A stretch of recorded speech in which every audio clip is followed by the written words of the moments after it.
こんにちは。第1回タンブルウィードチャンピオンシップ第5ラウンドコマッチン対ティグナの試合を解説します。今回はホストです。初期配置を決めることができます。いつものように赤を最も影響力の少ない場所、白を最も影響力の大きい場所に置きます。相手がスワップしてきましたので、私は白になります。A3 に置いてきました。端で力を貯める手です。ワンスタックで赤と視線を合わせないよう G6 とします。次に赤が F8 だった場合、白 G9 とすれば、比較的広く陣地を構えている白が有利になります。L14 と伸び伸び盤面を使ってきました。G9 でカットします。2の視線のある場所に2スタックを置くので、少し危険ですが、狙われても D6 や J12 に2スタックを置いて守ることができるので、攻めていきます。端は影響力は少ないですが、ワンスタックでもなかなか取られにくいという面もあります。逆にこちらは中央を厚くしていきます。ここも2の視線のある場所なので、2スタックを置くのは危険ですが、G12 で守れると判断しました。やはり J12 を狙ってきました。予定通り G12 で守ります。さらに J12 を攻めてきます。どう守ってもそのワンスタックはすぐに取られることになるので、守った後の展開を考えます。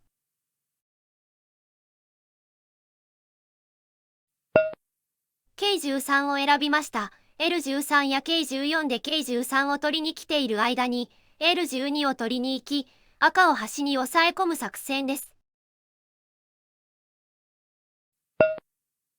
L13 で K13 を狙ってきました。L11 や M12 ではなく K11 とした意図は K13 を取られた後 L12 を取り、その後に K12 の地点に2スタックを作られないようにするためです。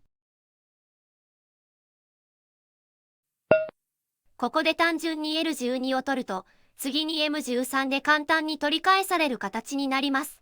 工夫が必要です。L11 で上への利きを止めつつ、L12 に3の力を集めます。これで取り返されない形にできました。K13 を取ってきたので交換します。61対60、端対中央、いい勝負です。中央を2スタックで攻めてきました。狭くならないように手を考えます。L 点は N12 の視線カット&取る手としつつ、横に効かせた手です。I7 に2スタックを作らせないようにします。この端攻めはとても勉強になります。盤面を広く使う良い手です。白が縮こまって見えます。中央に2スタックを作らせないため、7のラインの視線をカットします。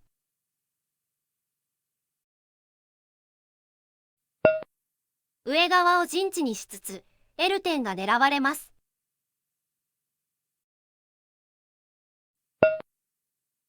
白は中央に固まってしまっているため、なかなか2スタックで守りながら陣地を広げることができません。狭い。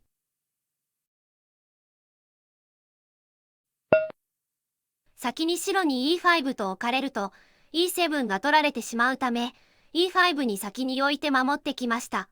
と同時に G7 を狙う手にもなっています。G3 で G5 を狙われたとき、守っている間に右側に2スタックを作られないよう、あらかじめ置いておきます。左側に壁を作り、大きく陣地を確保しに来ました。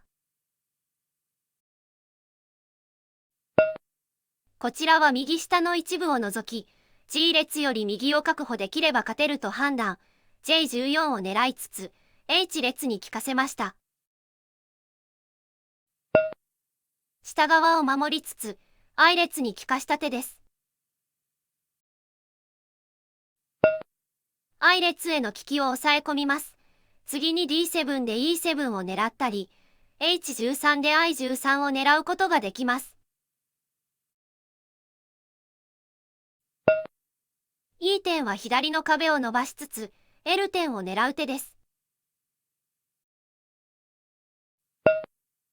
I 点に2スタックを置かれ、中からえぐられるのを防ぐため、こちらが先に I 点としました。G12 を取りに来ました。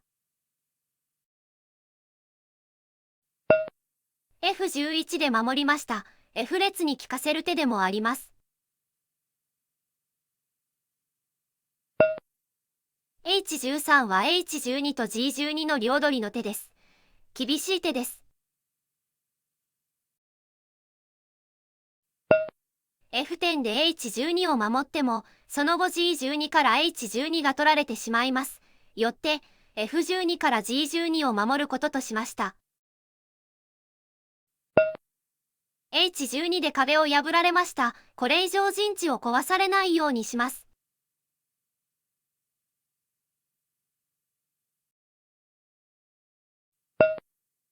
とりあえず G12 を守ります。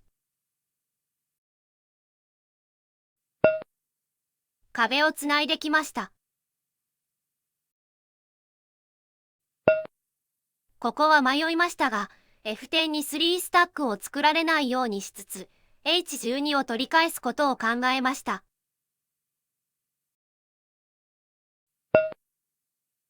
E6 でどんどん壁が完成していきます。さらに I 点を取る手にもなっています。H9 で I 点を守りつつ、H12 を取り返しに行く手です。壁をつなぎつつ、4列に効かせた手です。G6 は3の力が向いているため、守らなくても大丈夫です。F 列を固くしつつ、K7 とのラインで横利きを抑え込もうとしました。右下も狙ってきました。N12 はいつでも取れるので、N7 や N8 は孤立させられると判断。壁が完成しないうちに壁を壊しに行きます。3スタックで壁を完成させてきました。3スタックはなかなか取れないので、壁の下側は硬いです。壁の上側も A3 がいい働きをしています。もちろん壁を壊します。これが赤の狙いでした。E8 が I12 を取る手になっていることに気づいていませんでした。F9 に3スタックを作らせないようにする手ですが、これも良くない手です。この時、I 点が取られる状態になっていることに気づいていませんでした。I 点が取られ、領地を中からえぐられます。L 点を取る手にもなっており、かなり厳しい状態です。とりあえず L 点を守ります。E6 を取ったり、ニュートラルスタックを取ってからの E8 など、攻めに転じるタイミングを待ちます。F11 を取りに行きつつ、F 列に利かした手です。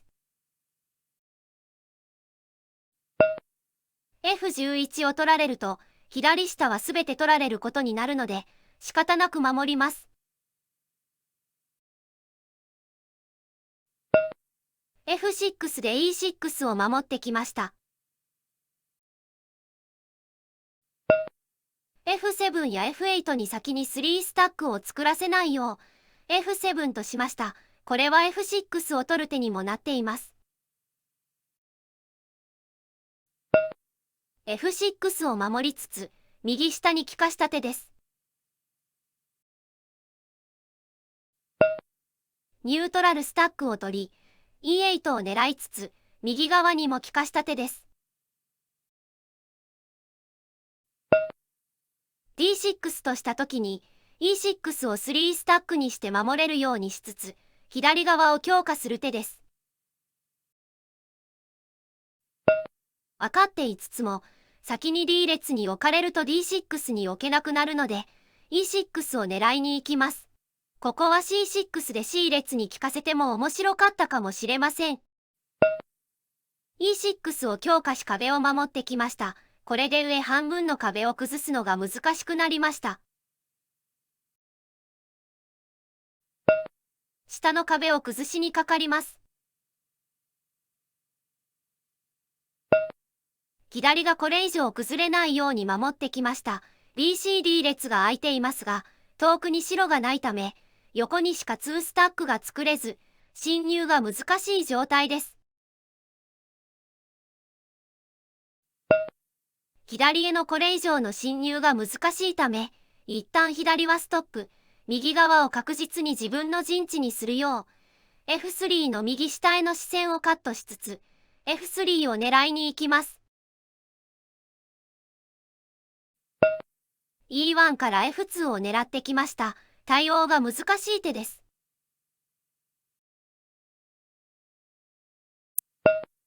D2 はミスです。E2 で D2 と F2 の両取りになります。K5 などで N8 取りの先手としつつ、次に G1 で右上を確保しに行くのが良かったかもしれません。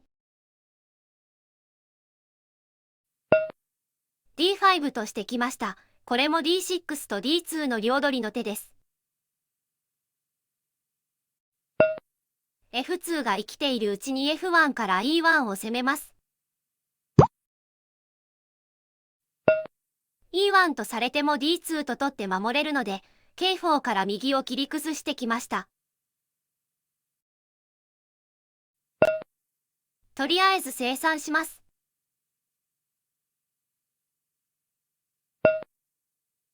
次どこを攻めるかが重要です。悩んだ末に、相点で右上への利きを消すことにしました。他には、O9 で N8 を狙いに行く手や、H4 で一旦守らせる手などが考えられます。H4 は守らなければ次に B1 が E4 を取る手になるので、守らせて B8 など、夢が広がります。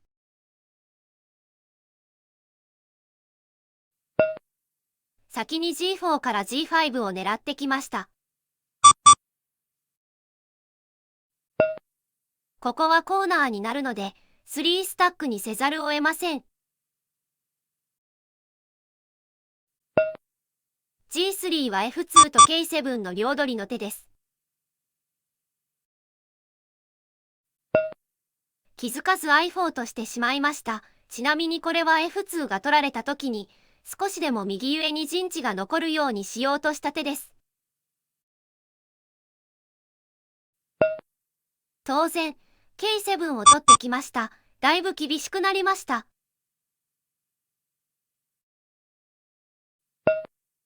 3スタックはそう簡単に取り返せませんが、右側の要所のため狙います。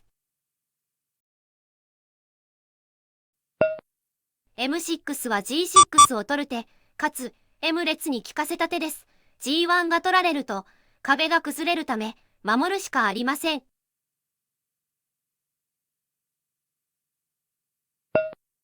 L6 で守ります。これは N8 を取る手になりながら、右上に効かせた手です。N 点で守ってきました。L 点は4の力があるため、次また先手です。L8 は K7 と N 点の両取りの手です。K6 には3の力があるため、ただです。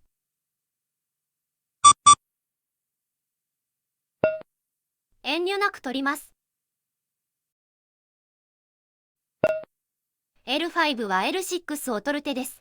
N 点を取られた時に L6 で N8 を守れるようにした手です。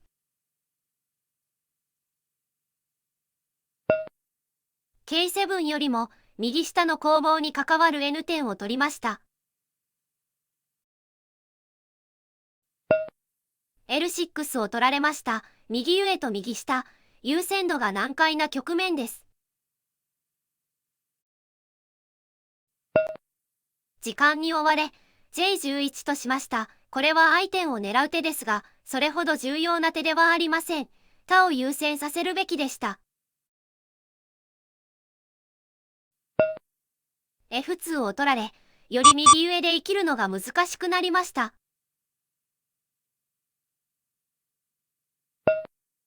時間稼ぎの F13 です。左下から侵入されるのを防ぐため、E12 を強化する一手です。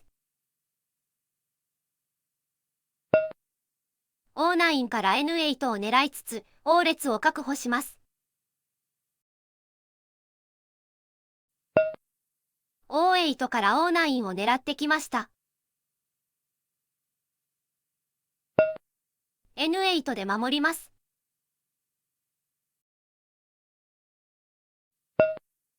G2 から I4 を取りに来ました。これで右上はほぼ制圧されました。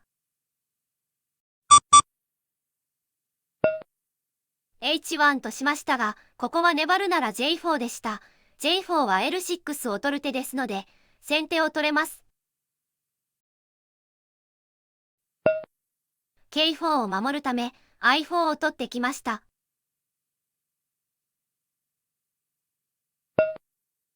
K6 を守るため、ここで K7 を取りました。H15 から15列に効かせてきました。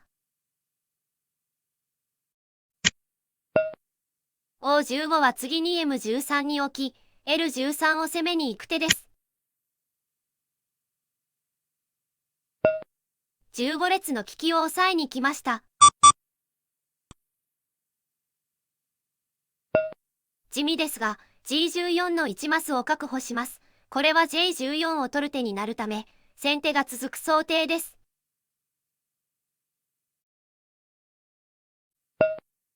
H14 で守ってきました。想定通り先手です。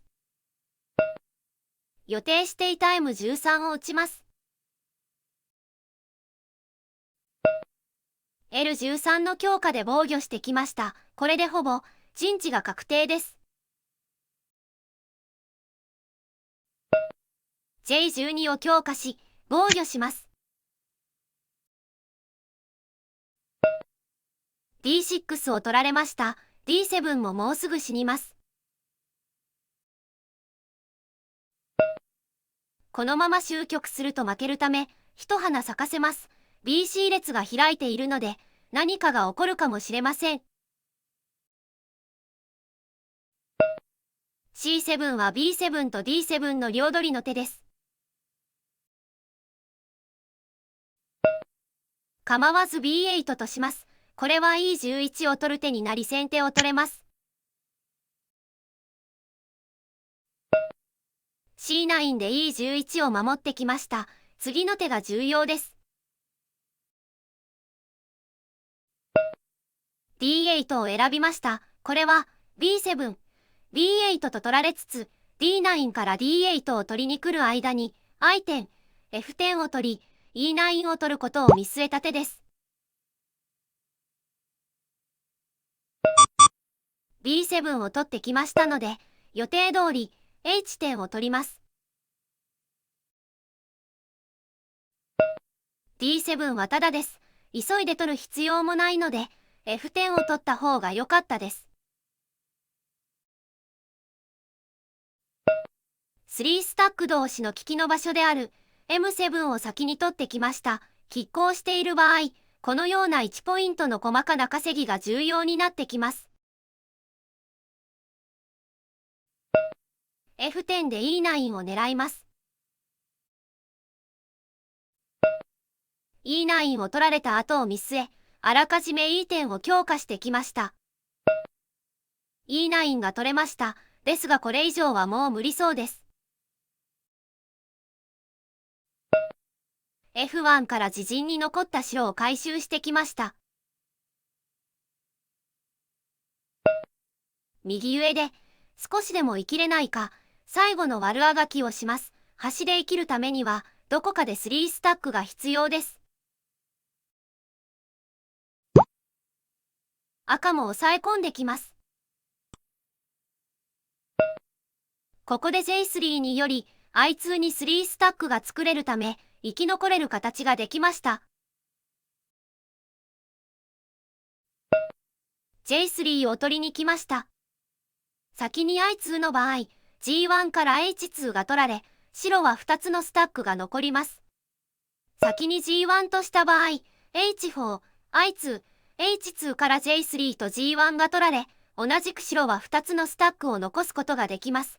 正解手順が複雑なこちらを採用しました。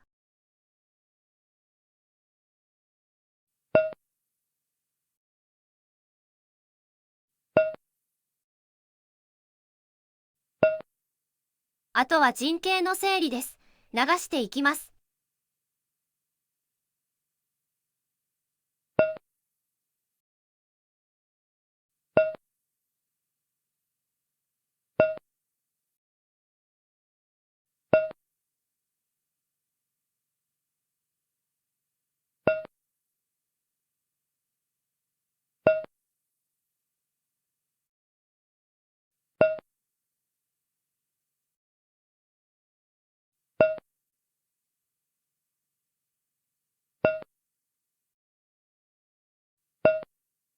いくつか致命的なミスがあり、厳しい戦いでしたが、細かなところで1スタックでも多く取りに行く、諦めない気持ちで戦えたのはすごく良かったと思います。